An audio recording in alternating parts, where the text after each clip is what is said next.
we will call the April 15th Landmarks Commission meeting to order. We have present myself as chair, Jason Bishop as vice chair, or Seth? Yeah, sorry. Susan Fales, Jeff Ringer, Matt Christensen. Blah. You should know your own name. Yeah, I know. At this point, I've been in quarantine for over a month. I don't think I know anybody anymore. Is Jessie there, Diane? She was going to come to the meeting place itself. Yes, Jessie has arrived. Okay, Okay. very good. She's here. Okay, so let me begin by reading a statement for the public who is participating through YouTube. To participate in the public comment portion of the meeting, please dial 669-219-2599, enter meeting ID 914-0734-2387 and press pound. When asked for a participant ID, press pound. I'm going to repeat that at the end of this in case anybody needs to write it down. Be sure to mute or silence any external audio on your end to reduce feedback. If you are viewing the live proceedings on YouTube, mute the YouTube video. You will be able to hear the meeting audio through the phone while you are on the line. Press *9 from your phone to indicate that you would like to speak. When you are invited to speak, the planning secretary will grant you speaking permission, calling on you by the last 4 digits of your phone number. Please begin by stating your first and last name and city of residence for the record. Now let me repeat those numbers for anybody that's on YouTube. If you want to participate in the public comment portion of the meeting, please dial 669-219-2599. Enter meeting ID 914-0734-2387 and press pound. When asked for a participant ID, press pound. Okay, and let me add to that public comment is at a specified time during each item. And this is how it will go. We have 3 items. For each item,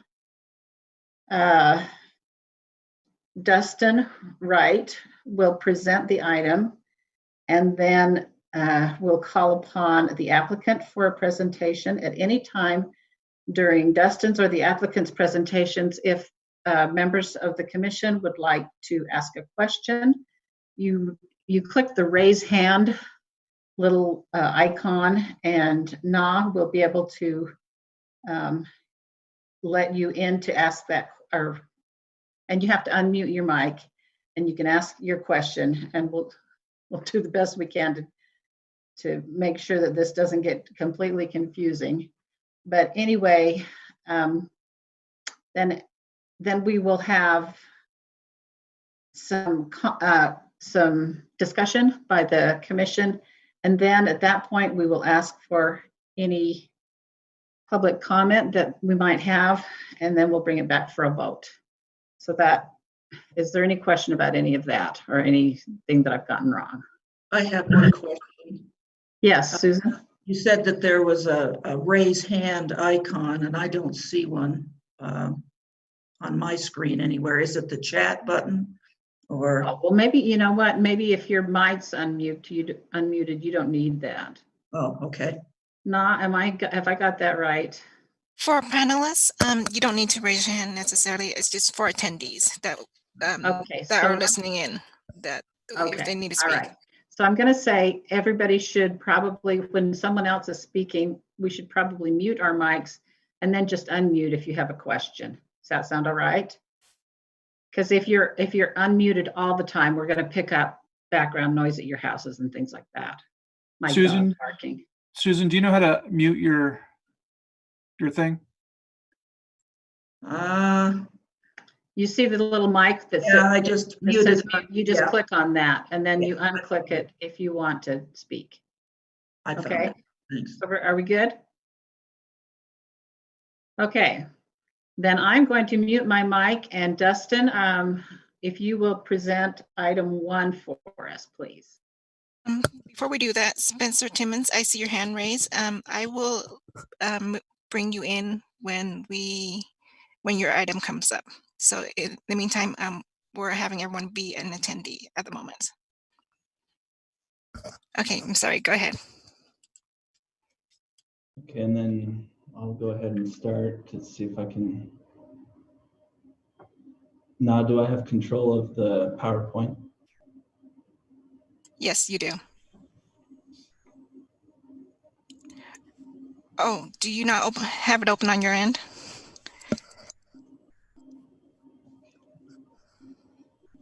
Let's see.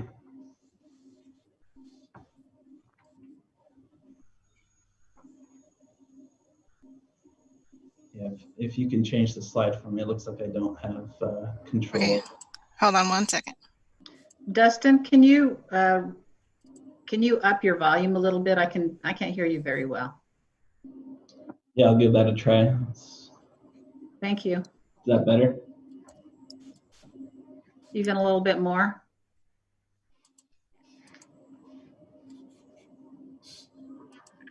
How's that? Better, thanks.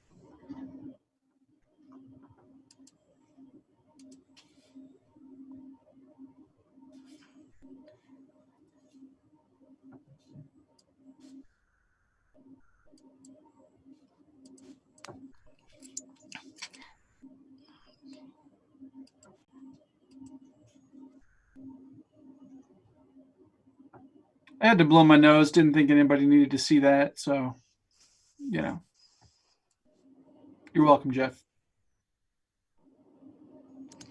Okay. So are you able to control Dustin? I'm working on it.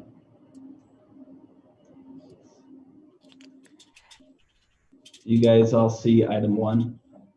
Yes. Okay.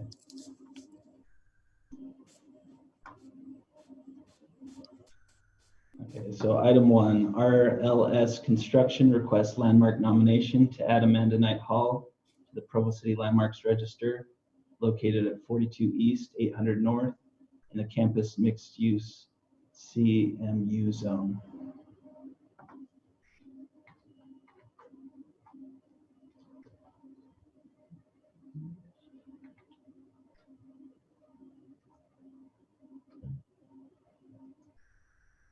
So here's the property, Amanda Knight Hall, located on University Avenue on the corner of 800 North. Zoomed in here, you see Amanda Knight Hall on the corner there, and I'll just go over some of the information from the staff report, and then if you have any questions for me, I'd be happy to answer those. The applicant has requested that the Amanda Knight Hall building be placed on the Landmark Register. So the job of the Landmarks Commission is to review the nomination for compliance with the criteria outlined in our code, our city code. And then for these items, for the nomination, which is item 1, it's a recommendation that the commission is making to the city council. So you'll be forwarding on a recommendation to the council on item 1. A little bit of history on it. Amanda Knight Hall was built in the late 30s, designed by architect Joseph Nelson as a women's dormitory. The building has been maintained in its historical integrity. It has been recently purchased from Brigham Young University, and the new owners are looking to do some work on the structure and get it protected on the register as well, and to be able to rehabilitate it back to its use for apartments for female students, and to preserve the architecture of the building.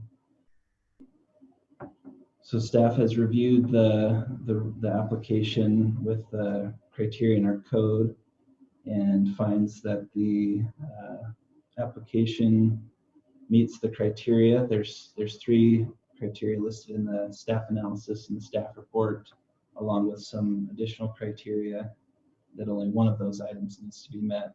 They meet several of those additional items, And so staff finds that the Amanda Knight Hall is eligible for listing on the Provo Landmarks Register, as it meets those criteria in 1605-020. And the structure will be a valuable addition to the register for its architectural style, as well as its historic significance. So staff's recommendation is that the Landmark Commission recommend to the Municipal Council that Amanda Knight Hall be located at 42 East, 800 North, be added to the Provo Landmarks Register. If you have any questions for me, I'd be happy to answer those. Yes, any questions for Dustin?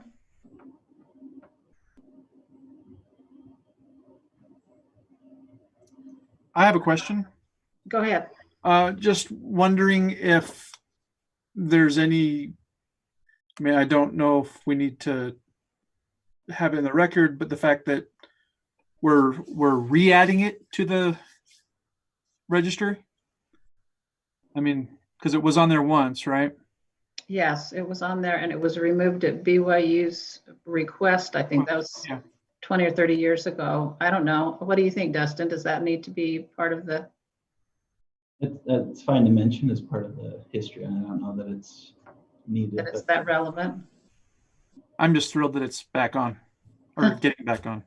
I have a question or a comment. The pictures that you're showing here, in their application, they show the Marriott Library at Brigham Young University. That's the University of Utah's library. So if they got them at BYU, it would be the Lee Library. That's right. Okay. Yeah. That's right. If you're gonna, if we're gonna, if this is gonna be presented to the, or when it's presented to the council, that should probably be fixed. But they're great pictures. Yes. Okay, so if there are no questions for Dustin, no other questions for Dustin, we'd invite the applicant to present anything he would like to about this. Good afternoon. This is Brandon Smith, and we are the ownership group, Mountain Classic Real Estate, and we acquired this from BYU 1 year ago. Our primary business is to purchase, renovate, and restore historic properties along the Intermountain West. We are the largest group in the state of Utah that does that. We do so in accordance with the state and federal historic state preservation office.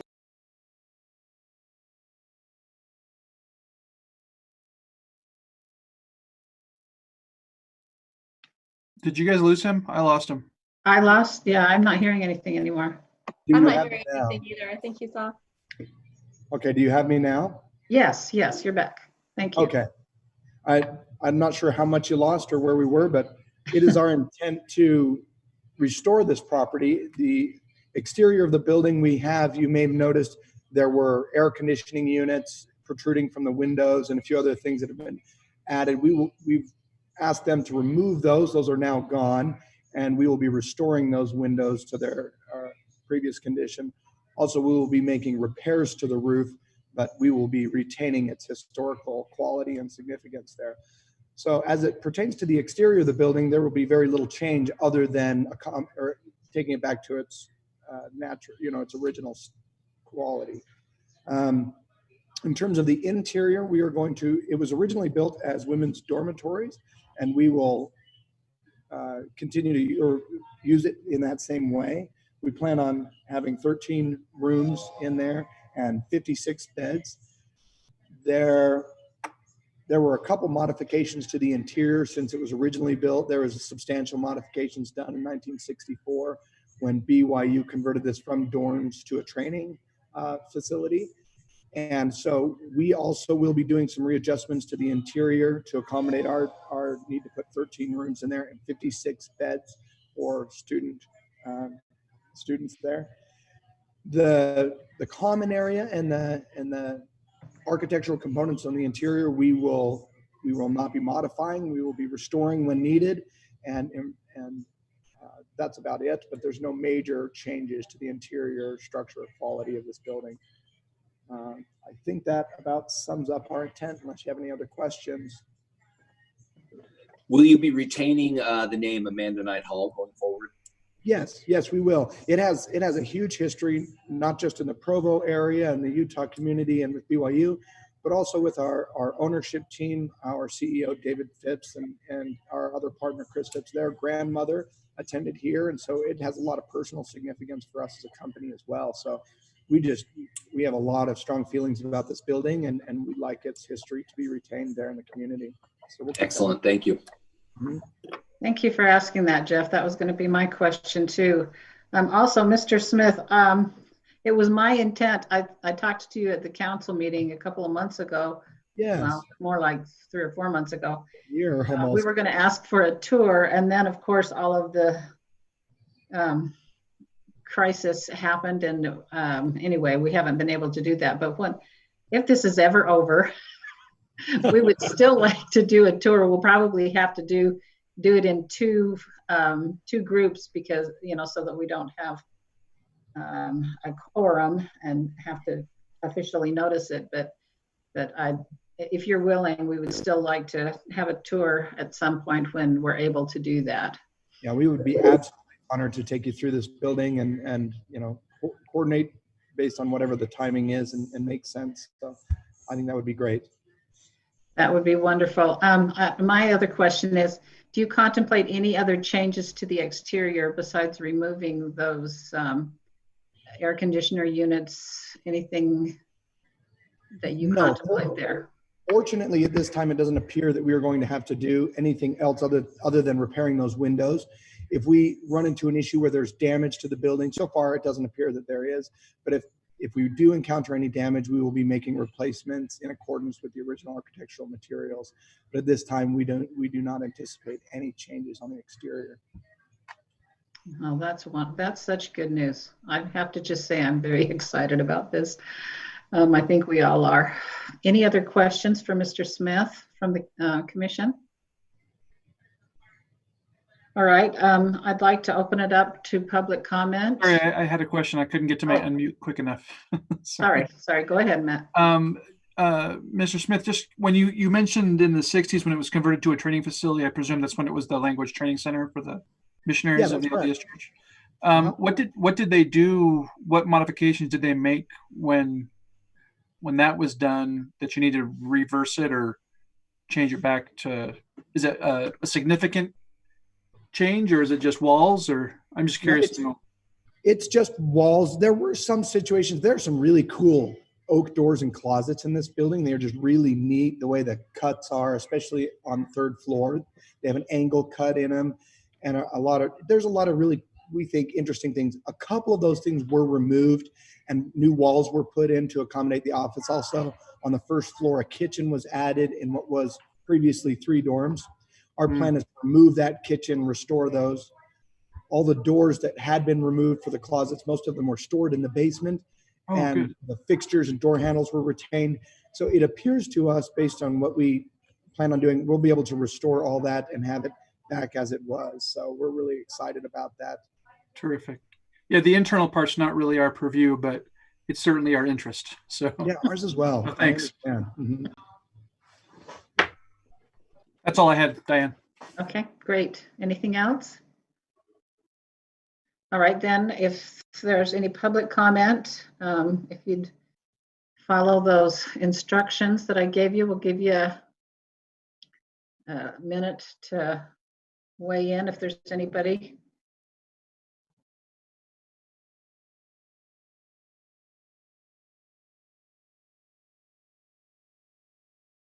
And Na, can you let us know if there's anybody in the process of trying to make a comment, and then we can wait.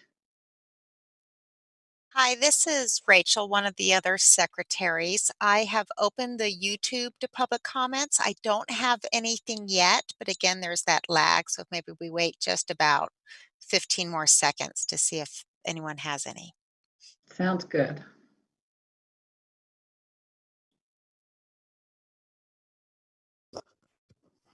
Currently, there's no one from the caller ID. this. Okay, all right. It doesn't look like there's a public comment on this, so we'll bring it back to the commission. Any last discussion before we bring this to a vote? Okay, and I think I neglected at the beginning to mention that Jesse Embry is here or is present actually in the offices or in the conference room. And so, Nam, maybe you can let us know her vote. Everyone else can vote verbally. Can I make the motion? That sound all right? Yes, please. I will call for a motion at this time. I'd like to make a motion. I motion that we follow the staff recommendation that the Landmarks Commission recommend to the Municipal Council that the Amanda Knight Hall building located at 42 East, 800 North be added to the Provo Landmarks Register. Thank you. I Do we have a second. second? Second by Jeff Ringer. Any discussion on the motion? Okay, if not, all those in favor, please signify, however. I'll say aye. Aye. And Jesse's here. And Jesse's here, and what's Jesse's vote? Yes. She voted Okay, yes. so that's a unanimous 5 in favor of Congratulations. the motion. That'll be 6 in favor. 6 in favor, sorry. I can't count either. Mr. Smith, we look forward to seeing this progress and seeing you take this to the city council, and we will get in touch with you so we can see this with our own eyes, because we're very excited about it. Thank you very much. We appreciate that. You can obtain my contact information from Dustin. Yes. Thanks, Diane. And Thank you. Thank you very much. All right, then we'll move on to item 2. Dustin, if you would present this one for us, please. Sure. Item 2, RLS Construction requests a certificate of appropriateness for an interior remodel for Amanda Knight Hall located at 42 East, 800 North, the campus mixed-use CMU zone.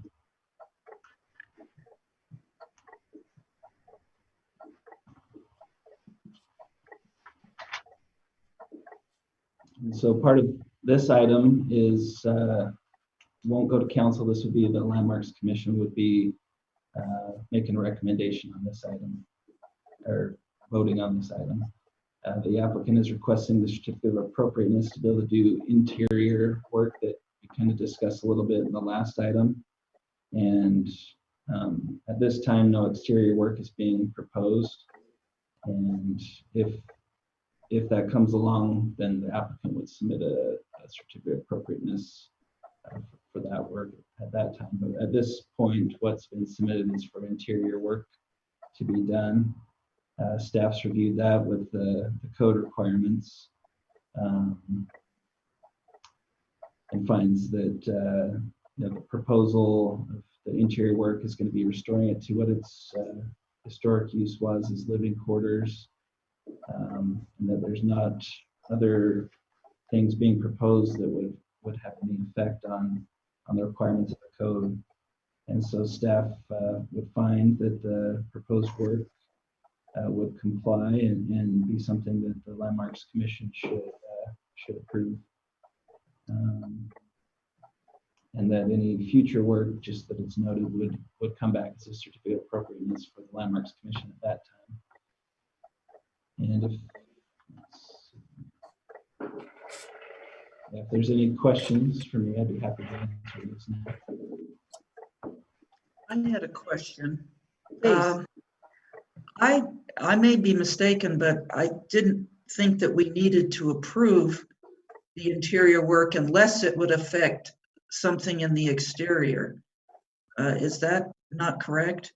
Yeah, I was a little confused on that too. Yeah, so anytime there's work where there's a building permit that's being required, the code says that it should come to the Landmarks Commission. So we just felt it would be good, even though there wasn't, like you said, any exterior work being proposed in this, that it would still be appropriate to bring it to the Landmarks Commission. So. Okay. Any other questions for Dustin? All right. Mr. Smith, do you have any remarks you want to make about this? No, nothing new that we hadn't already discussed. I do have some renderings and a video of some of that interior stuff. If you felt better, clearer view of some things was necessary. But other than that, I don't have anything. I did have a quick question to Dustin regarding the first item. I know we're a little late for that, but I wanted to make sure in his diagram of our property, one of the parcels was missing. And I just want to make sure that isn't going to be a major issue. I know we're really just adding the building to the registry, but I want to make sure one of our properties isn't excluded from that designation.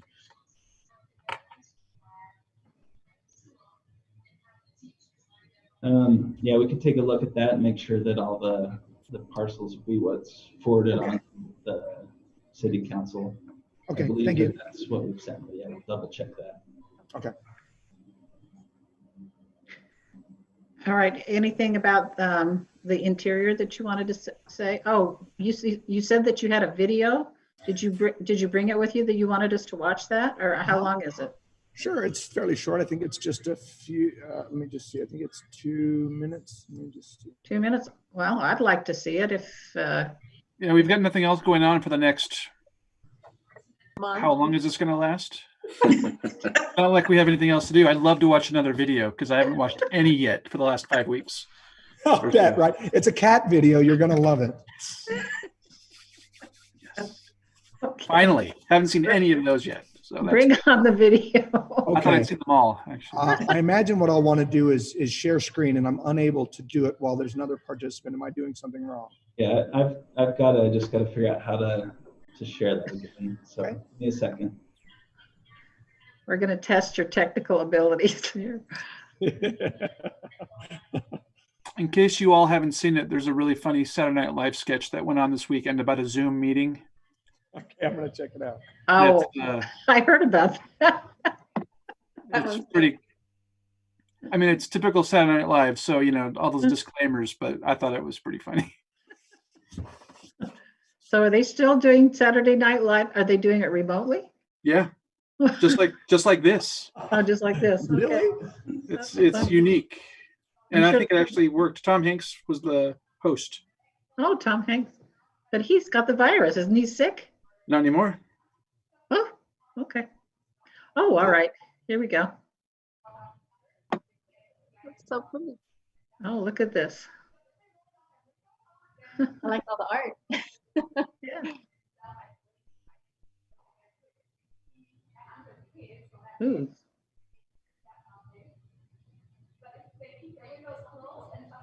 Can you tell us what we're seeing, Mr. Smith? Yes, this is the main lobby and common area. This will be the amenity space as well. We're not moving any walls here. It's left exactly the same, and we're going to be using. You can see there's a combination of the historical with some modern touches to it. Old oak tables. We're retaining the old oak beams, and nice. So most of this stuff is currently right now it's just plain sheetrock drywall for all the walls and everything, and so we're going to be cleaning that up and bringing that back. It's lovely. That looks awesome. Yep. That's cool. Looks so good. But no cats, Brandon. Oh, yeah. Guess the cat video didn't come through. Somehow we'll make up for that. Okay.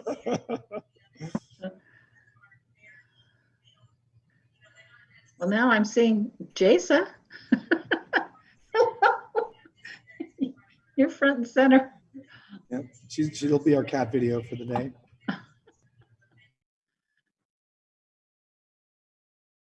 Until the view has changed. Dustin has to change it back, and then we'll stop showing up once we all talk. Okay. All right. So, any other questions from Mr. Smith about the interior changes? Looks beautiful to me. So, we'll open this item up for public comment. We'll give the public a minute to weigh in if they had anything to say. And Jesse has a question. All right. I'm just curious where 56 beds are in 13 rooms. Did you hear the question? Yes, I did hear the question. Yeah, we will have some will have up to 4 per dorm, and then we have a couple of private rooms. And the way it lays out actually is there's going to be there are bathrooms in the central corridor, and then the rooms split off to the sides. And so it really will feel like more than 13 rooms, but we're just not going to be adding walls, as you can see in some of these diagrams.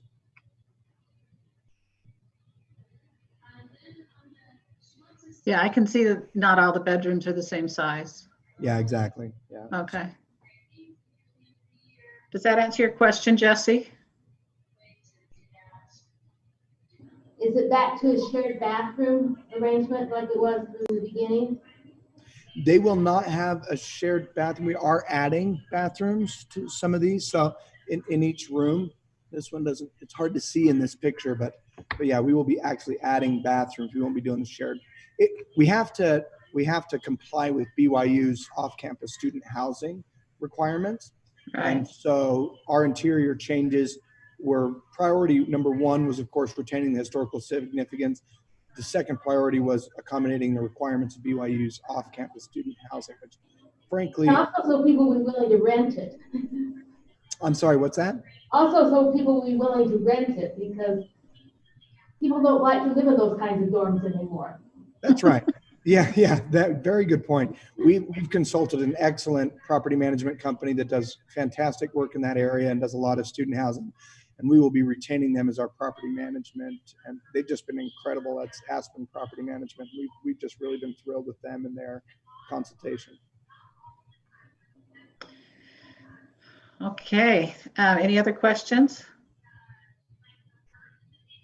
Okay, then back to public comment. If there's any comment or question by the public. Yes, we have a YouTube comment. This All right. is from Adam Anderegg in American Fork.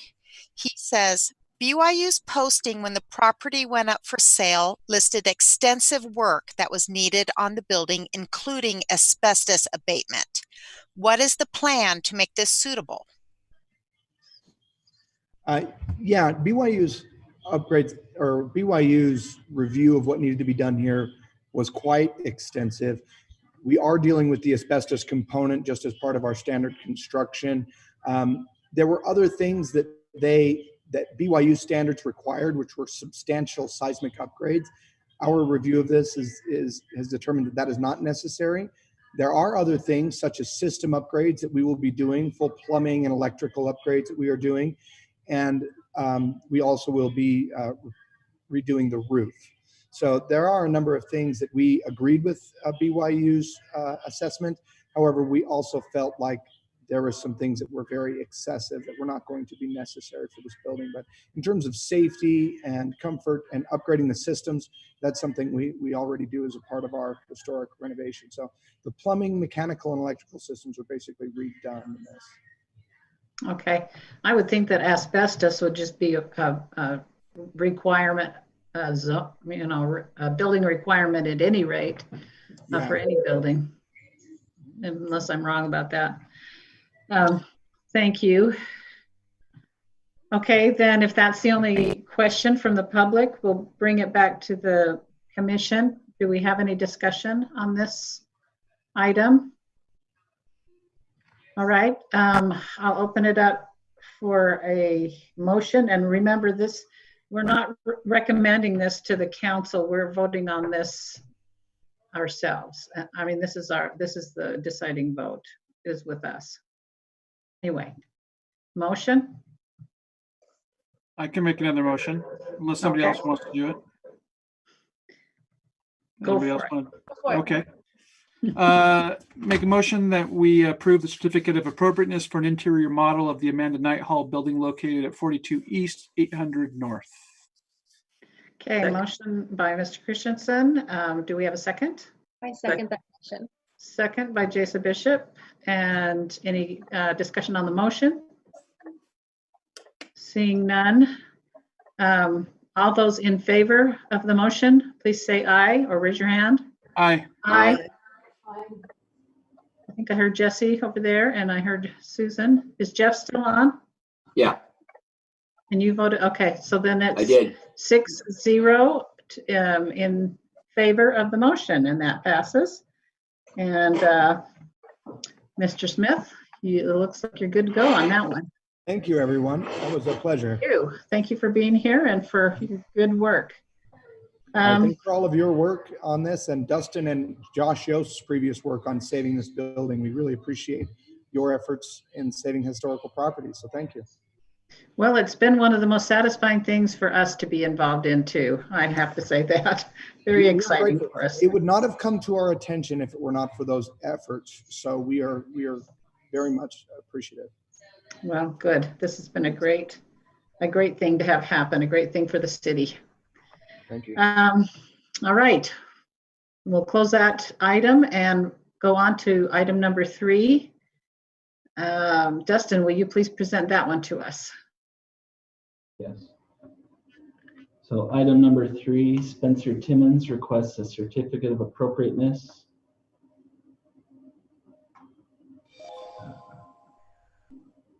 for a remodel of the building at 69 East, 71 East on Center Street, formerly the Los Hermanos restaurant, to maintain the street level commercial space and add residential units above in the general downtown DT1 zone.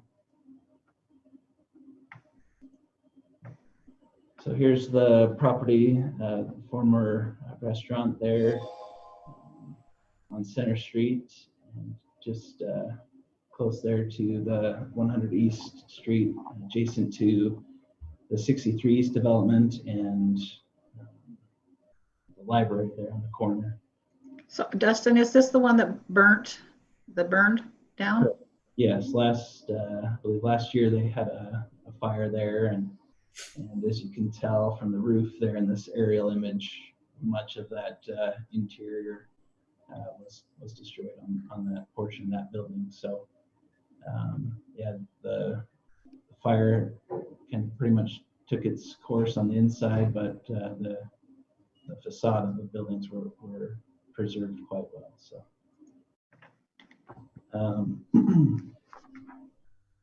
do you know how many units they're adding? They want to add to this for the residential units, and are they going higher, or are they staying exactly the same as what they are?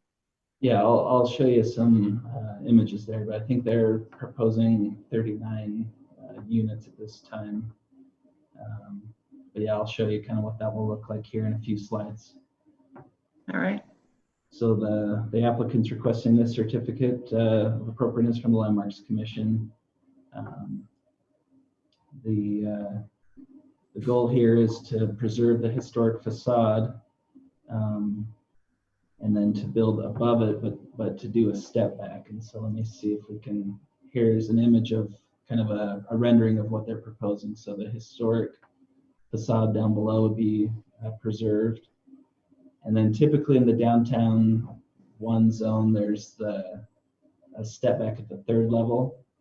So the gray building on the left there, that's step back at the 3rd level. That's 63 East.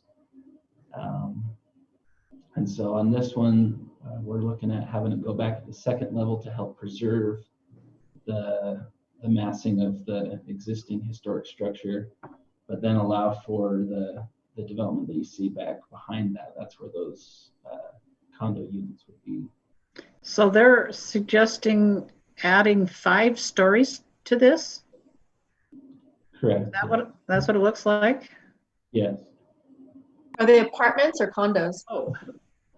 They've said condos in what we've heard at this point. So what they're requesting from the Landmarks Commission is to generally approve this concept here of being able to build stepped back and then build up from there, and then preserve the facade. And then subsequently they'll submit a project plan application for the city to review all the technical details and the parking and all of those items with the new addition. But we're looking at certificate of appropriateness. Does it make sense within the historic district to be able to preserve the facade and then allow for this new development back there. Is this what it's going to look like architecturally? Is it similar to this, or is this just a random, like a block? This is size. This is just kind of a quick rendering made for you guys to kind of comply with the neighborhood. We've engaged AE Urbia, one of the top designers in the state, to design this. So we'd probably take it to your design review committee if you have one there in Provo and bring in our materials. Hold on a second. Who's speaking, please? Spencer Timmons. Oh, okay. I'm going to ask you to wait for just a second, and we're just asking questions of Dustin right now, but we're going to get to you. We're going to have a lot of questions for you. Okay, is that all right? That's fine. Thank you. Okay, so Dustin, can you put this in perspective? How tall is the tallest building now in that block? So the downtown zone allows for 100 feet. And so that's as tall as they'd be able to go under the existing zone. I'm not exactly sure what 63 East next door to it to the west there is, but I'd imagine it's somewhat close to that.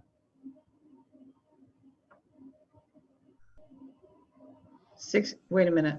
What, 63 East is? is? It's already a step back building. Yeah, the building immediately adjacent to it, that tall gray one that you see there. Oh, the one that just looks like a generic block. That's how tall that is right now? I don't know the height of that building. I would assume it's somewhere in that range, but the zone doesn't allow it to go taller than 100 feet. So here's kind of perspective, a different perspective there on the corner over on the left-hand side is the night block, and then the Gates Snow building, then some other where Gurus and all of that is, then 63 East, and then this Los Hermanos site. And on the far right, the library.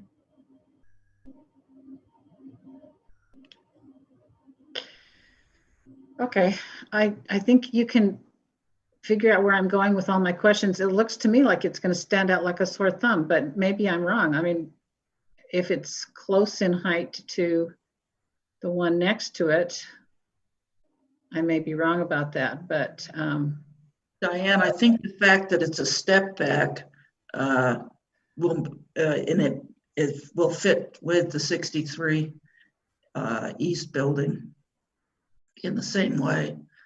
I've been walking by a lot, and it's sort of, it will make it look better next to the 63. I didn't understand what you said, Jesse.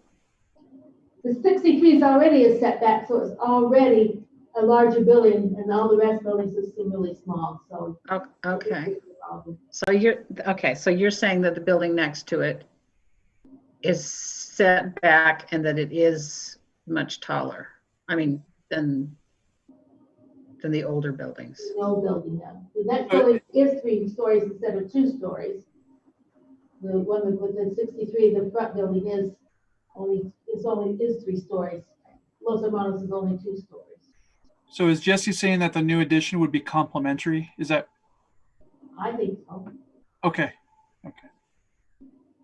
Yeah, so 63 East, that front facade there, that's 3 stories. The Los Hermanos site is 2 stories. So instead of meeting the zone that says at the 3rd story, do the 20-foot step back, we're saying here on this building to keep it at the 2-story and then do that 20-foot step back and then go up from there. So the difference between the two is going to be that you're going to see the 2-story be maintained, and then the step back will be the same. It's just at 1 story lower, and then the addition in the back there will be somewhat comparable to what's at 63 East.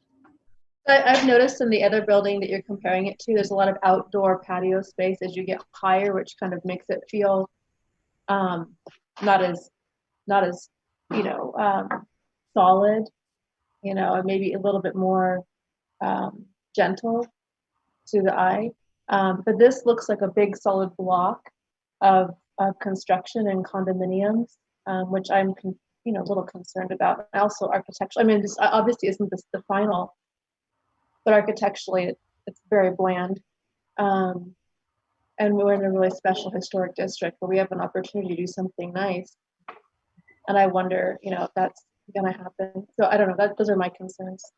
I think what's important right now is what we're really just talking about is the concept of the preservation of the historic structure with the addition of residential spaces behind, which is in line with what we've been approving in the city for a number of years now. So I think in terms of, we ought to focus on that concept. We'll have lots of time to talk about the design, the integrity of the design, the complementary aspects of the design. But as I think the developer will probably tell us here in a minute, this is just a placeholder to signify the concept rather than any kind of rendering of the architectural end game. Thanks, Jeff. I agree. Yeah. I have a question, Diane, also that's not related to the design. Please. When we talked about the 63 East building, one of the concerns was parking on that structure, and they actually rented space from the bank building there for parking. Is that the same concept and idea, Dustin, that is being proposed for this building? Because there's actually no parking in that block. Yeah, kind of like I mentioned, that all of that parking and everything is going to be part of the discussion on their project plan that they'll submit. So they're currently working with the bank and that parking structure, I believe, to work all that out.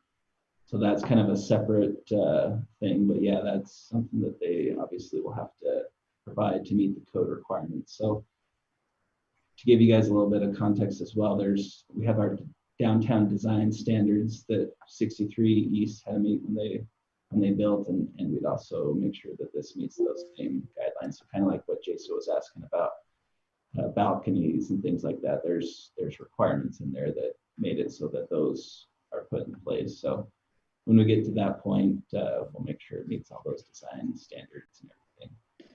The main goal, kind of like Jeff was saying, is that the applicant's really trying to find out, is this going to be feasible to do this type of development, to make this project work, to be able to, you know, preserve that historic facade within the historic district while still being able to make that project work probably financially. So the staff feels like it's a good mix between the two, preserving the historic facade and the massing of that two-story building, and then doing that step back and adding the new, which is kind of what we're seeing in the downtown. So I feel like that's a good compromise to be able to navigate both of those things. Okay, well, I have a question. So I'm sorry. Jesse. Who's speaking? Is Yeah. that Jesse? So I thought in the staff report that the front facade has been changed. It's not actually, it's changed over time, right? Yeah, so on that, I was going to get to that. So in reviewing some of the photos in the past, you'll be able to see some of these. The facade where the storefront is. Currently, right now, it's that yellow color. Let me jump back here. So this portion of the facade, that's the storefront, we're calling it the yellow wood, that's been changed over time. So it would be appropriate, in staff's opinion, to have them modify that. But all of the brick of the facade is all historic. The cornices and everything. The stuff that's not are obviously the awnings and the lighting and signage and things that have been added over time. So those things aren't something that we would be trying to preserve. It would just essentially be the brickwork and those cornices and everything. Some of the windows on the east building, those upper windows there have also changed. And so I'm not 100% sure on the west building there what the historic windows there are. I can't find any historic photos that show better detail on that. So staff's recommendation would be the building on the east side, the upper windows could be changed if desired by the applicant, and then the lower storefront could be modified. I was on Landmarks when we had a big discussion about the awning, which I was opposed to. but the restaurant at that time before Los Hermanos thought it was needed to have people be attracted to it. I don't like the awning at all. I have another question for you, Dustin. Yeah. When was the 63 building approved and built? It was just before you came on, Diane. Yeah, I'd say in the last 5 years or so. Did the Landmarks Commission approve that one? Yes. We actually served as the design committee as well as landmarks during that discussion. They came back a number of times to the commission. Okay. And that's new construction, but it's because it's within the historic district that it falls Right. under the jurisdiction of the Landmarks Commission. Because it was just a parking lot before, right? That's right. Yeah. So Dustin, I've got a question, Dustin, for you, and Yeah. it's kind of hard to hear you and Jesse, and maybe you've already answered this, so I'm sorry if I'm just repeating another question that you have to answer again the same way. When I'm looking, I understand what we're doing, and I like those staff recommendations, those 3 recommendations, the conditions. When the company is ready to actually come back and say, okay, we're going to build, will we as the Landmarks Commission be a part of the conversation about what the construction is going to look like in the historic district, or is that not going to come back to us? Whereas right now it's just kind of a placeholder thing they threw up to give us an idea of what dimensions. Yeah, you're right. So when they have more concrete plans, we'd have them come back to Landmarks Commission for an additional certificate of appropriateness. Right now, they're really trying to find out, is this? Yeah, right. Sure. Yeah. So. I just wasn't sure if we would be if we'd talk about the actual design they propose when that time comes or not. So before 2008, there was another large building proposed behind the night building on the corner. And at that time, Landmarks met with the design and review to go over that. And then that project never happened because, well, everything crashed. Right. And I was involved with that, and then none of you were on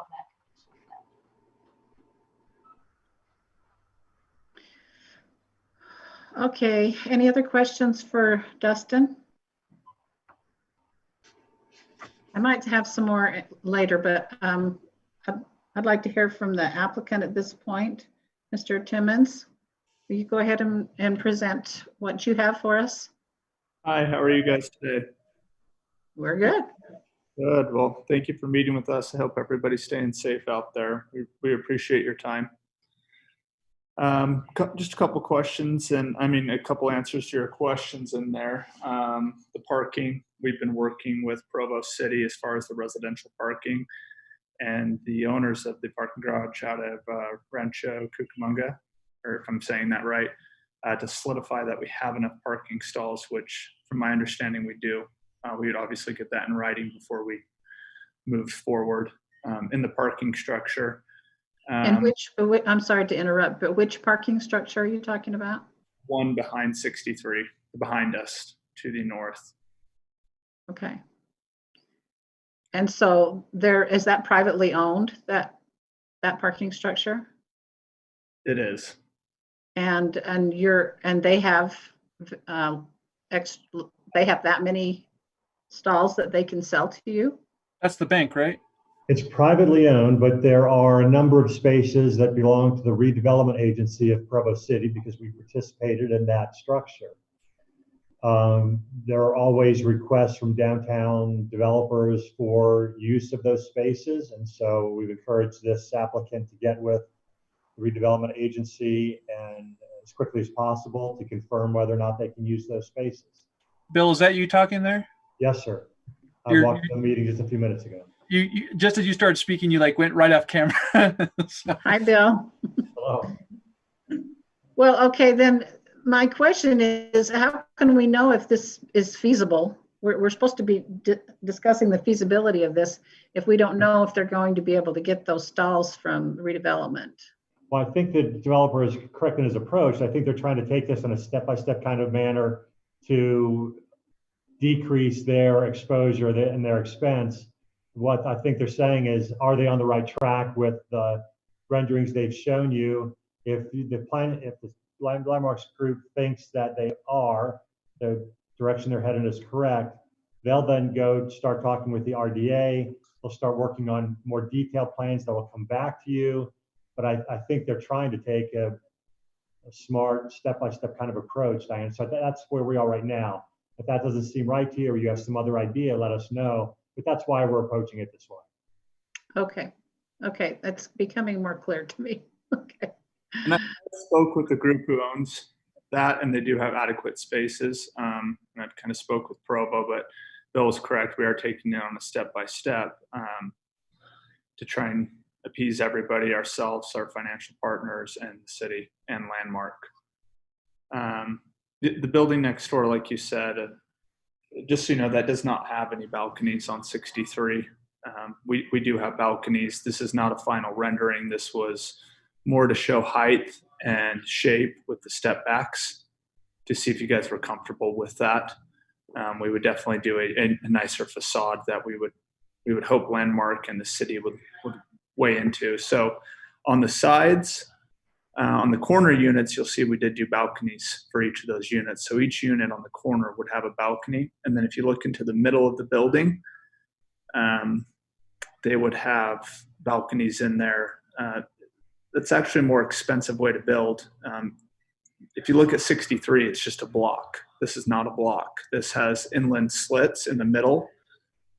With those balconies, that allows, we'll actually have 2 more inland slits that will allow natural light to come in, so we're not taking away the natural light from 63 next door. So the west side of that building has kind of some indents into the building, some indentations that you'll see that allow natural light to come in so they don't feel like they're staring at a brick wall. As far as the step back, it is not online with next door due to the height of their retail and ours. We'd be keeping the front facade of the building per Landmark and working with the city. I sent a package over to the city, and Susan, I believe, last night, that shows some before and after work of the masonry group that we will be hiring to restore the front facade of this building using the gentlest means possible. You'll see some before and after pictures in there.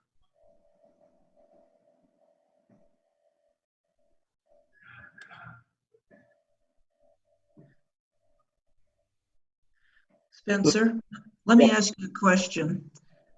Who is the contractor that you're talking to that sent this information? Andrew, are you on the call with us? I have Bonneville Builders, who will be our contractor. Yeah, sorry, I just had to unmute it.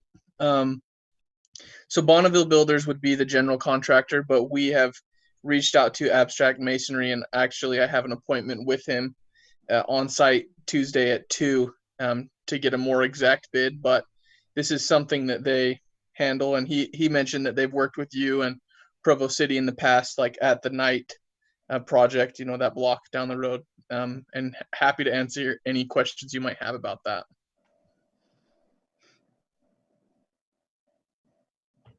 So they're a restoration masonry company. As you can see, they've taken a white building and that was painted white and restored it back to its natural state. So we would restore the outside of the building back to its natural color to clean off the smoke and any buildup over the years. And hopefully it looks really nice. You mean hopefully the original actually looks nice too? Yeah, sorry. Hopefully it cleans it up and, Yeah, sure. Sorry. What's the level of damage inside the building? It needs to be completely demoed down to the floor. Okay. It's bad. Okay. So we would actually be taking it down a couple feet below the current basement tearing it all out. We would we'd keep the front facade of the building. Bonneville would be keeping that intact. And then we would redo the retail with the step back and then put our units behind it. Our plan is to have about 5,000 square feet of retail. We did kind of a vision board that I sent over to them. We'd probably go more towards an old historic look with some exposed brick in there. Instead of going towards the more modern look that you'll see in the top right, we'd steer away from that. We want to keep more of like a Park City, Old Town type feel in there. And if you go into 63 next door, it's steel. And which is fine, but we want to keep more of a historic exposed brick in there, lots of natural wood. That would be the look we'd be going for. Is it appropriate to add what kind of new? So, Mr. Timmons, the rendering that we looked at is pretty generic. I mean, it's not. Is that correct to say that you are still in the concept stage with this? Yep, this is to kind of just show height and elevation. Height and so on. Okay. Or to show elevations and height. I mean, okay. So on that vein, the difficulty we were having was that this applicant, and this happens a lot, applicants ask the staff, well, what does the planning commission want to see? What does the planning commission like? What does landmarks want to see or like? And we would really much rather have them get that feedback from the committees than have staff try to guess what the committees would like or what they want.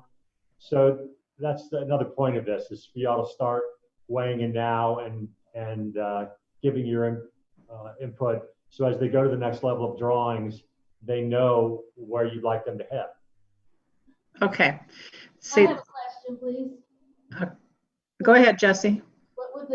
What kind of retail are you hoping to put down below? And I guess I would prefer not to have balconies on the front because it changes the look of the street. what was that? Sorry, can you repeat the last part? You're kind of phasing out. Talk into the microphone. Come over closer. Well, my first question is, what kind of retail do you expect to have on the main level? I would assume food services. We'll take it out to market and see what kind of tenants we get. And I guess I think that the balconies on the center street you may want to rethink because it changes the look of the buildings. That's why I think 63 looks slightly better than having balconies. Okay. We do have downtown design guidelines that require balconies on 50% of the units, so they can't just get rid of them. But could they put them on the back rather than on the? If that's a preference landmarks would like to see, then yes, send that message down. Let's see what they can do. I mean, we put the balconies in there so it doesn't look like it's a square box. I'm happy to work with you guys on allocating my balconies on different places. I mean, with how the units are set up, some of these wouldn't have balconies because some of them will be interior units on the side. I mean, the ones facing east, I can definitely do that. The ones facing west will just be looking right into a brick wall next door, which is fine. It would give them, some fresh air to walk out onto the patio. We already have it designed on there, so we'd keep it.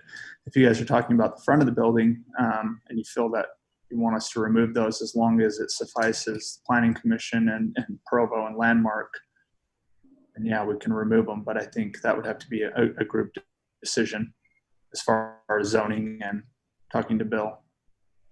The reason we have the step back to the rendering, the reason we have the step back is so what you experience at street level is different from what you would experience from a perspective further back. Right. Okay.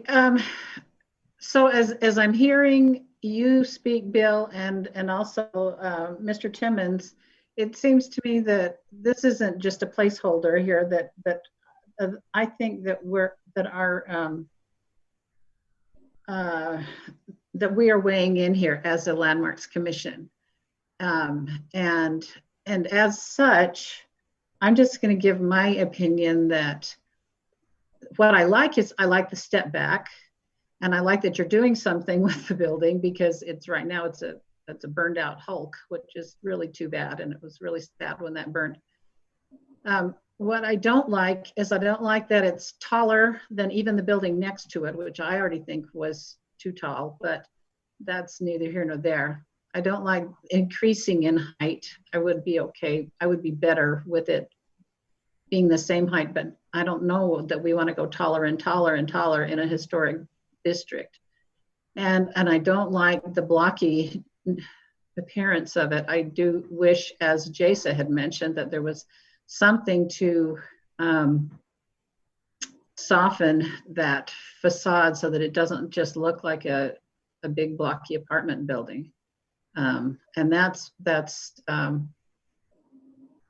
I don't know, to me that doesn't fit in the way I would like it to in a historic district, especially in that block, which is really an important block.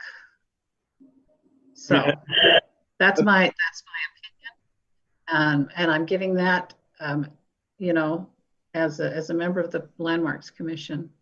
And my opinion would be different if I was, you know, looking at this through different eyes, but those are the eyes that I'm looking at it through.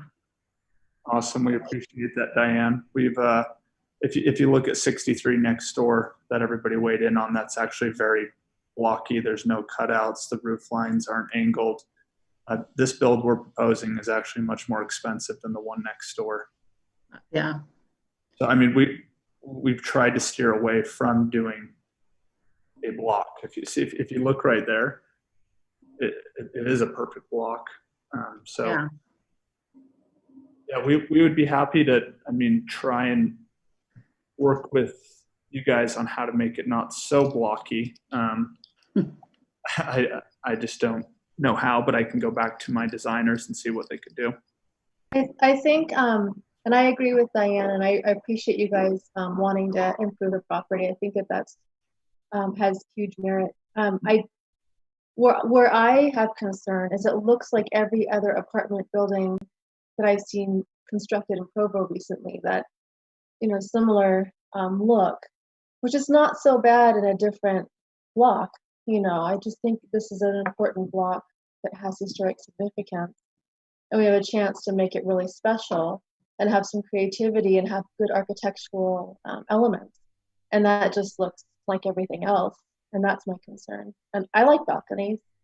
I think that you know, it's a missed opportunity if you have it just be looking like every other condominium complex or apartment complex that's being constructed in Provo right now. That's my only concern, but I think I'm happy to see it be improved. Thank you, Jasa. Any other comments for Mr. Timmons, developer? Isn't one of the goals to not have it so it takes away, so that the eye is at the ground level rather than upper up level, so you don't have something so fancy that you don't look at the historic building? You understand my question? I think that's why they've designed the step back. If you go walk along. The step back for 63 is an emphasis on the front building, not on the back building. If you make the back building too jazzy, it takes away from the front building. I see what you're saying, but I think there's no reason why you can't have beautiful design elements and still have a focus on the front building. You know, there's no reason to have something that looks like literally every other apartment building that's being done in Provo right now. In the back of this really cool historic block. I mean, this is our downtown. This is what everyone comes to hang out with, and the cooler the better, in my opinion. And you know, I just think to have it look like every other apartment building. And I know that adding the balconies and the brick, they're all expensive design elements, and I think that that's great. I just think that there are creative ways to make it even more great, and this is the place to do it. So that's my opinion. I mean, Yeah. 3 next door, no discredit to the person who built it, but that was if you go look at the back portion of that building, it's value oriented to the max. There's no indentations, there's no flare. I mean, they've used the cheapest materials. There's almost no brick on the outside of the actual unit. What we're proposing is a historic fill, which usually comes hand in hand with brick and different types of colors. We'd be using a lot of brick on there to try and keep an old downtown feel. I mean, to be honest, we will definitely make ours look a lot better than the 63 residential part than what is currently there. Our designs we've already implemented are much higher cost per square foot than the building next door. So, I mean, to be honest, I'd love to take out balconies. I mean, it gives me more living space, which gives me a higher unit count. So, again, I'm happy to keep the balconies or remove the balconies or put them in different areas of the building, whatever suffices Bill and his team and Landmark. I don't think I'm suggesting taking out balconies. I would be interested to see what your designer, your architect / design specialist can come up with to make it look a little less like, as Jason said, all the other apartment buildings that are going up. I agree with Diane. I think the balconies are actually great. You know, people want to be outside, so if you can integrate that into something really architecturally special, why not keep the balconies? You know, and if you're doing it as condos, you'll get more money, you know, for your retail if you have that exterior space. So I think that that's something that can be kept or not kept. It's inconsequential. It's just the facade and what it's adding to downtown, because we want to bring people in.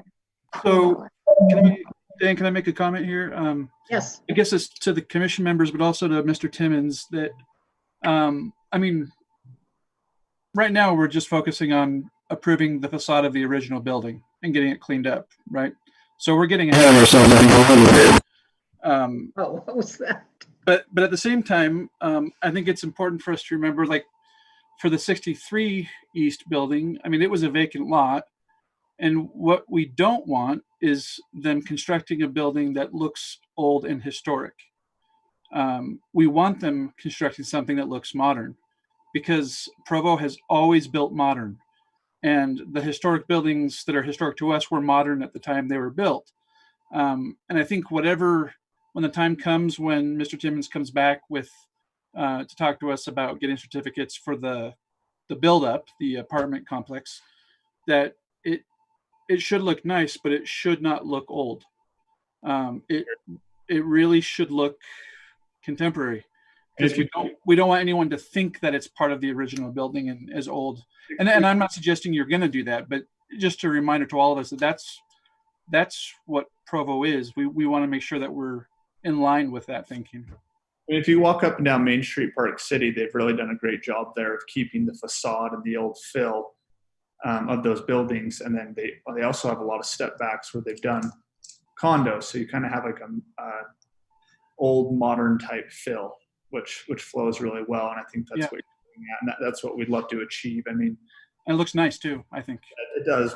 We've developed in Park City and Old Town for about 15 years. So we're very familiar with restoration of old buildings and keeping the facades while adding a modern flair to complement kind of the feel of the town, but also attract, you know, a clientele that would like to live there. And just to verify, yes, they're condos. We don't know if we would do a rental or a sell, or if our CC&Rs allowed for them to buy X amount of units and rent them out. We'll go through Bill and his team of the city of getting that approved or working with them. I think you're right. We would bring back some more high-end renderings. I mean, I was asked just to present some elevations of the building. So we just threw that together. Before we go and spend 6 figures on designing this building and engineering and designing it, we wanted to get kind of a direction if Landmark was happy with what we were doing. So then we will move forward and spend the appropriate capital to bring a really high-end 3D rendering to you guys inside and outside.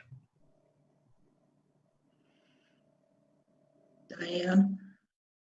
Matt, your comments are well taken, and I do understand that. And I don't think I'm suggesting that we try to build a building that looks like it was originally part of, a higher part of that building. I don't think that's what I'm after at all.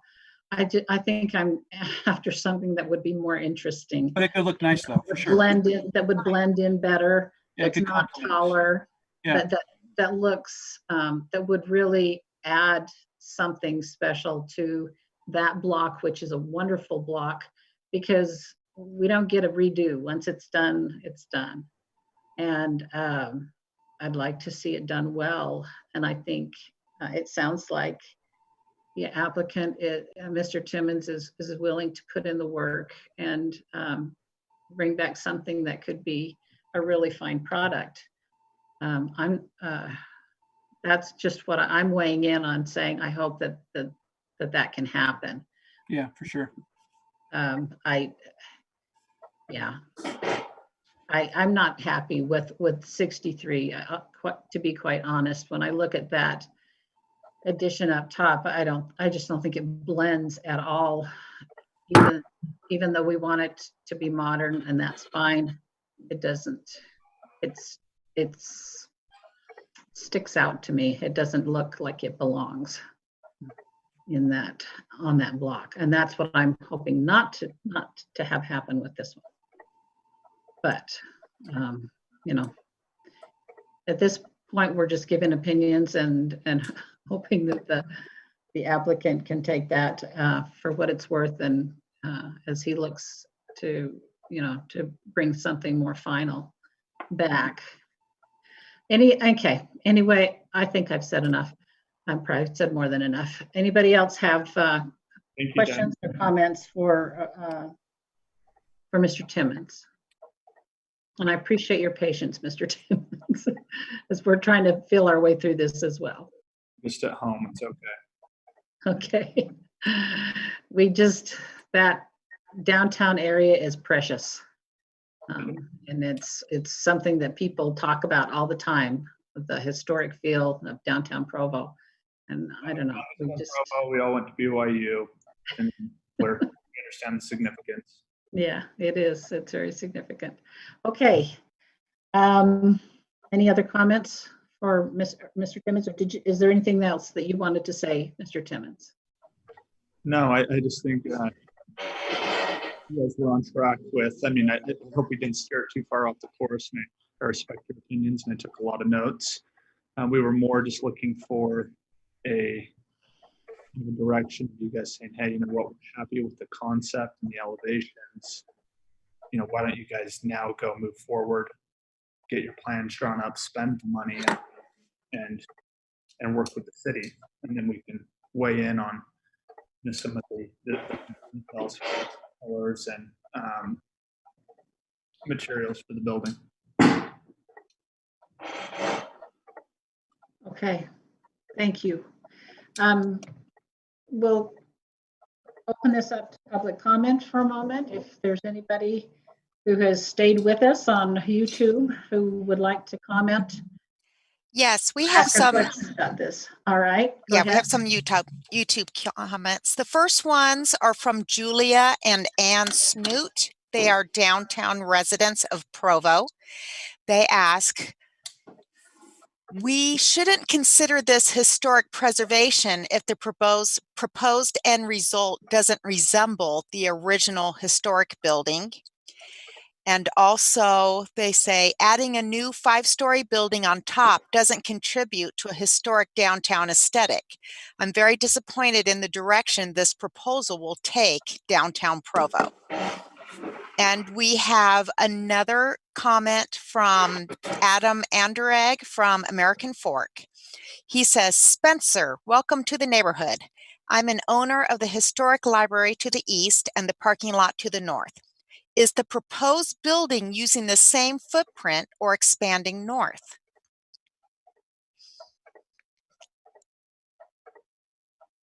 Oh, that's a good question. We're only allowed to build up to our property line, so. Okay. So does that mean that it's on the footprint, or are you going beyond the footprint? What's the property line? I'm happy to bring over the survey actually to the neighbor, the owner of the library.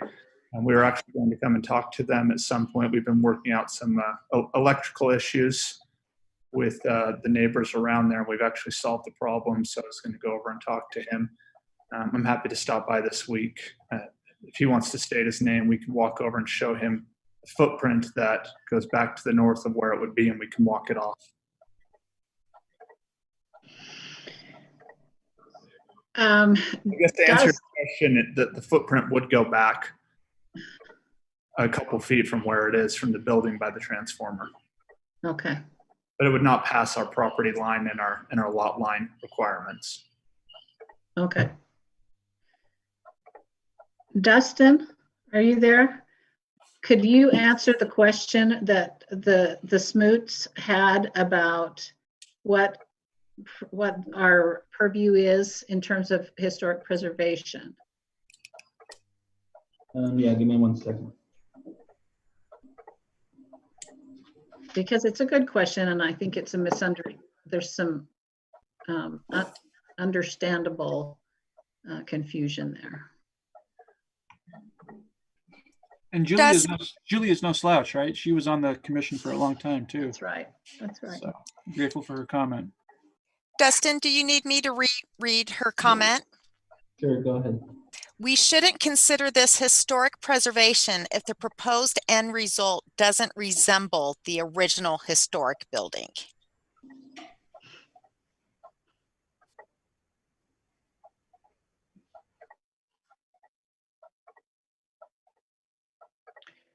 So in item 3 on page 3 of the staff report, it talks about. Dustin, can you speak up a little bit? Again, we're not having a hard time hearing you. So in item 3 on the staff report on page 3, it talks about changes that create a false sense of historical development, such as features or architectural elements from the building shouldn't be undertaken. So that's kind of saying that if it's trying to mimic what the historic story, if you're trying to mimic it, then that's creating a false sense of what was really there. So the idea of having it, how it was mentioned earlier, be more modern and kind of, Mr. Christensen was describing, take on a different type of architecture and things like that will help make it so it's not perceived as being part of the original historic storefront. So really our preservation responsibility is to do with the actual original building. That's our preservation responsibility. Right. Anything that's built onto it or over and above it, we don't actually want it to look like it was part of the original building. Is that a fair way of putting it? Yes. Or have I put it wrong? Things that have deteriorated should be repaired rather than replaced. But in cases where there wasn't something there historically, then it is appropriate to come in with something that will not be construed as trying to mimic what was originally there, but still be compatible with that. That's compatible. That's the word that I was searching for and unable to find. We don't want it to mimic the building, but we want it to be compatible. Okay. I hope that's answered that question. All right. To answer Julie Smith's question too, like I said, we'll be preserving the outside of the building. If you were to open up that door and look in, you would be pretty scared. I mean, everything needs to be ripped apart, so we'd be retaining the front facade of that building. Right. Engineering it to be up to code, to work with the city fire marshal, engineers, etc. So we're going to do whatever we can to preserve that. And we've had multiple site visits with engineers, with our builders, and they all believe that there's going to be no issue preserving it. Then anything we want to do with the awnings and the wood, and that'll be a later discussion to whatever you get. Yeah, once you take the awning off, it'll be a completely different building. Yeah. And I would be very interested to hear what you're able to do with the exterior when you come back with this to us, because yeah, we definitely are interested in preservation where it comes to the facade as much as can, as much as can be, I don't know what the damage is to the facade on the inside of it, but okay. Any further discussion by the the Landmarks Commission? Excuse me, Diane, I have another YouTube comment. Can I read okay. that? Yes, Okay. please. Okay, this is Eddie Goitia. I am a resident in the Wells Fargo building, and this project appears to have all the elements of adding to our downtown while maintaining a historic feel. How many condo units are you planning? 39. Okay. 39. It won't be any higher than 39. If anything, it might be a couple less, depending. Might be a couple less. Yeah. Okay. I mean, 39 was stretching it. It might be 36 to 39. It won't be above.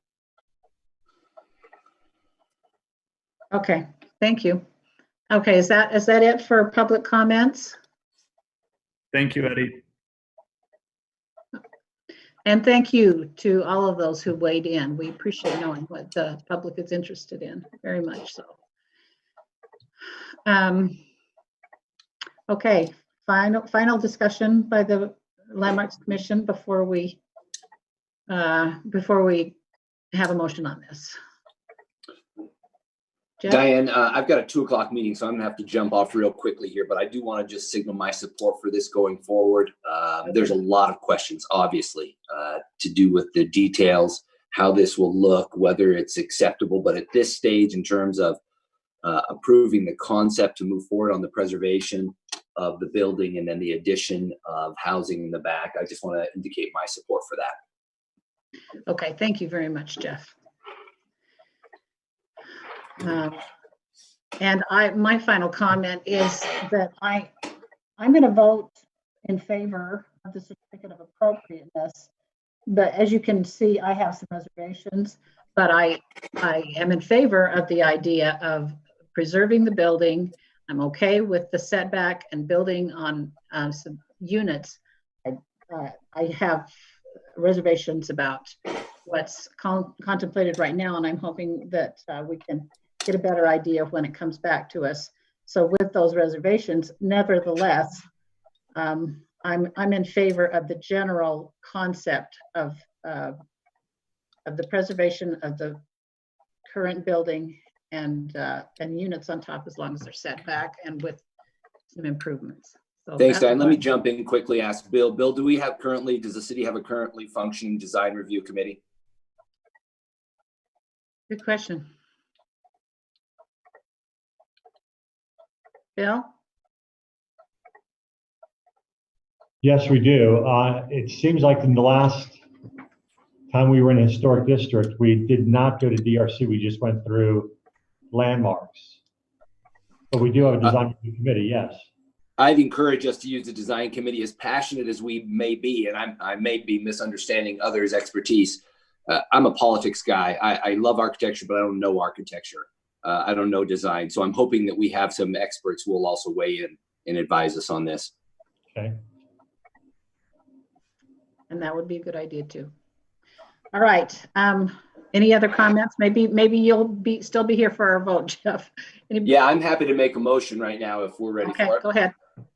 I move that we approve the certificate of appropriateness for remodel of the building at 69 East and 69 and 71 East Center Street, formerly Los Hermanos Restaurant, to maintain the street level commercial space and add residential units above.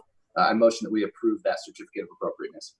With the same conditions that the staff suggested, Jeff? Correct. Thank you. Yes. With the staff. Okay, conditions. Okay, motion by Jeff. Do we have a second on that? A second. Second? Susan got it. Okay, Susan. Second by Susan Fails. All those in favor, please say aye. Aye. Aye. All those opposed, say nay. Okay, did everybody vote aye? Did anybody abstain? Okay, then we have a 6-0 vote to approve. I would like the minutes to reflect the concerns that Jason and I expressed, if that's okay, Dustin. I'm saying aye with reservations, just like you. Yeah, I think we both have reservations, and if the minutes could reflect that, I think we would. Could you be feel clear better. about what your reservations are? Are they design reservations or are they concept reservations? They're reservations about the concept if it includes the height and the appearance of the building as it is now. Okay, Yeah, for me, that's I a design have reservation. The reservations. concept, you're not opposed to the concept of maintaining the building. I'm and opposed adding to the residential concept space. if it's higher, if it's as high as it is. I am opposed to that concept. I have a problem with building higher than Okay. what's. So that's my. Thank you. I'm leaving the meeting. Thanks. Thank you, Jeff. Okay, so I think are we done? I think we're done. Motion to adjourn. Diane, can I ask one quick question? Have we determined that we are not moving forward with the historic tour this year? I think we need to talk about that because we can't. Okay, let's quickly address that.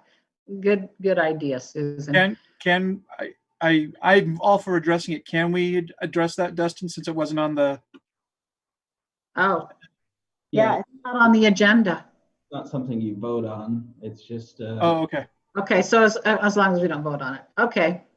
My opinion is, I don't know that we're going to be able to do it. We were talking about June, and I don't even know if the restrictions are going to be lifted until June. And then. Well, they're talking about not even having a parade. So, I mean, well, yeah. Who knows what's going to happen? I was going to ask about that if they mention the parade. I mean, I think that it's we're going to have to delay till next year. You know, just because to plan it and to put everything together where it's as special as we want it to be. You know, it requires a lot of effort with the neighbors as well, and it's a lot to ask to have people come through their homes with all of this. Yeah, and it requires people meeting together. It requires, going into people's homes, which we don't want to ask them to be able to do right now. So, there's another solution, another way to do this. I mean, every year we do the interiors of a few homes, but then we also have the walking tour that people use that brochure with and just walk around downtown Provo. And obviously we can still do that. And I'm just wondering if there's a way we could make that a better experience than just saying, go walk around. And maybe there's not, but I mean, certainly we can still have interested citizens do the walking tour if they want. Yeah, that's good. Unless they cancel the Freedom Festival altogether, but we always encourage people to do the walking tour. Right. We could also emphasize the app for the historic downtown tour somehow. Advertise. Yeah, the app. That's good. That's good. Yeah, so in my write up for the magazine, for the Freedom Festival magazine, I can just explain that and just say, we're not doing interior homes this year, and 2021 will be exciting because we'll get to talk to each other face to face. We hope. So you could give them the two options then of what they could do with the brochure, with the app. Right. Yeah. Okay. Okay, that sounds good. If you will do that, Matt, that'll be really helpful. And then we'll just have to start planning for next year. Everybody's in the same boat. Everything's been put on hold. I'd make a non-motion, I guess, but Yeah, it's a soft non-motion. Okay, that's good. Thank you for bringing that up, Susan. That needed to be discussed. All right, but now motion to adjourn. Motion made. I made. All those in favor say aye. Aye. Aye.